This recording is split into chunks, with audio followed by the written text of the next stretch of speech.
Tobazi nga akulira emirimu mu gavumenti abali mu Ntobazi muveeyo. Abantu bano bwedda bakaaba balaajanira president, balaajanira buli muzira kisa nga bagamba tebalina kyakulya. Office ya prime minister ebeera n'emmere y'ebigwa tebiraze, naye tetujja giwa buli muntu. So mwe abali mu Ntobazi muveeyo. Abantu bano baafuna okuwabulwa mu 2024 ne babawa emyezi 6 September 25, 2024 ne baddamu ne babawabula October 2025, and so bafunye okuwabulwa okumala. Era twali tusuubira nti bajja kukkiriza gavumenti kyebagambye, naye tebaasobola. Kati aba NEMA omulimu gwa kukuuma butonde ne bajja ne babamenya. Naye obwedda abantu bali wano balemeddewo tebalina kyakulya. So ne neebuuza ku president n'agamba tugende tubanoonyeze waakiri ekyokulya. Nze nzize kubayambako kubeerawo na kamere waakiri, n'okubayambako okufuna we bapangisa, okubayambako okufuna akamere, n'okubayambako okufuna we bakola ki, we bapangisa. Nga office ya prime minister sinze nga nabbanja, ate office ya prime minister era ye president. Ate mukimanyi ndi prime minister mupya njocha. Baba prime minister abamu betwogeddeko nawo bagamba nti bannannyini nti wano tewaliwo Lutobazi, mubaliire baveewo. Kati okuliyirira waliwo omusango oguli mu kkooti, ogwo tetuguziiza genda mu maaso kubanga juzi bangambye bakoze petition. Kati awo n'okubyogerako kiba kimenya mateeka. Kati abo bagenze mu kkooti, naye nze nyamba humanity nga bwe mumanyi ofisi yange byekola bulijjo. In fact n'aba Red Cross gye bali eri babalinze nabo nababagulizzaako. So gwaffe omuntu alina okufuna kyalya for life. That's why I'm here. Wano wabaddewo abantu 68 abagamba okugobwa mu 2024. They are 68. Ekyo lwokimanyi kyeddiremu, ekyo kyeddiremu.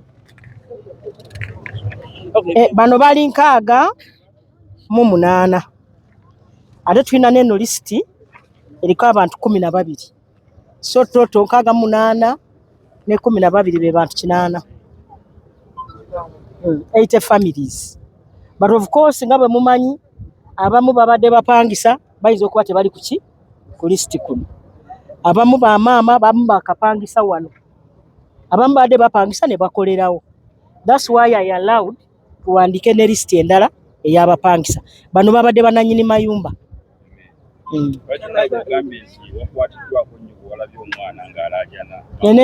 Nakwatibwako nga mwe mukwatibwako mwenna. Waliwo omukazi abadde akuta akaana n'agamba akaana nazadde eggulo nakawere. Oyo nayiiya ne muweerezaayo ku mmere. Nabaweereza emitwalo 10 baali 5. Era nsuubira nti baazifuna naweeza emitwalo 5. Ezo zaali zange nganze nga nakazadde w'eggwanga owulira ng'okwatibwako. Omukazi ayakava muleeba talina waasula neŋŋamba emitwalo 10 akiri afune kyalya. So basically nze sina kyamaanyi kyenyiza bagamba nti nja bazaawo nedda. Gavumenti yekoze ate nange ndirida wa gavumenti, naye nze nzize wano olw'okuyamba abantu okufuna emmere. Tubagamba muve mu Ntobazi mwenna abazirimu. Bw'oba omanyi oli mu Ntobazi tewali kuliyirwa. Entobazi tebajja bayirira kubanga baludde nga babagamba. Ate tubadde tulina ensobi ba chairman LC1 gye bakola basayininga ku ndagaano nga bamanyawo abannema bagamba temugendawo. And so okuva n'olwaleero bw'oba tonnagula woogenda sooka weebuuze wano ntobazi oba si ntobazi. Naawe oba olaba. Madam Prime Minister, if you can briefly tell us the intervention that has brought you here today. I'm here for humanity.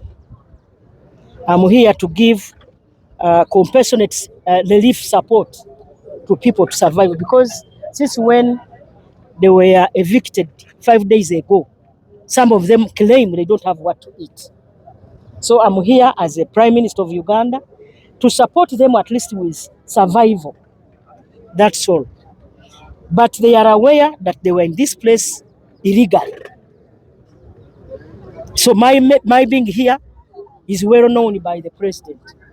If anything, he's the one who has allowed me to come here and give compassionate support. And this support is coming from the museum. You've talked about the LC1 chairpersons who sign on documents to get the places in wetlands. I condemn the local leaders, because some of these people have just come to this place. Some are saying I've spent 3 months here. I have paid rent for 10 months. I've paid rent for 12 months. And yet these people knew that this place had been condemned. It's a wetland. I want also to condemn the LOC1, and this must stop, who connive with people to sell land, illegal land, in wetlands. Those will be arrested. Thank you so much.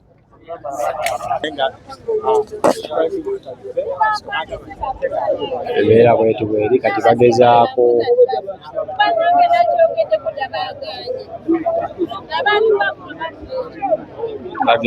bambi kulaba nti babayamba. Kati bawandiise abantu bagende ku Prime Minister's Office basobole obeera nga abayamba ku mmere just ne kalenta akatonotono, wabula so si kubawa ssente ate zibajja wano.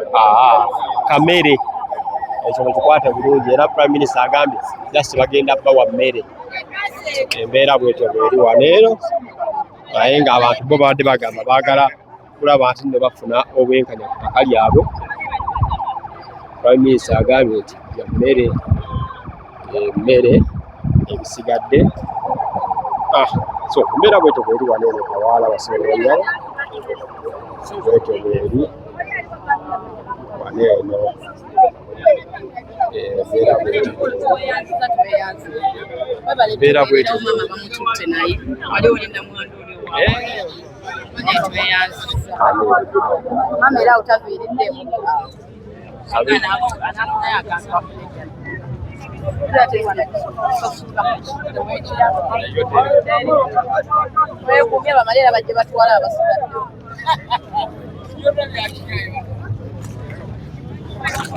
embeera bwetyo bweri. Embeera ogyogerako. Kaakati embeera eno abantu babasomye amannya ne babajawula mu bantu ne bamala ne babaleka awo. Kati bali awo beebuuza tuzzeeko ki, tugende oba tusigale we batugambye.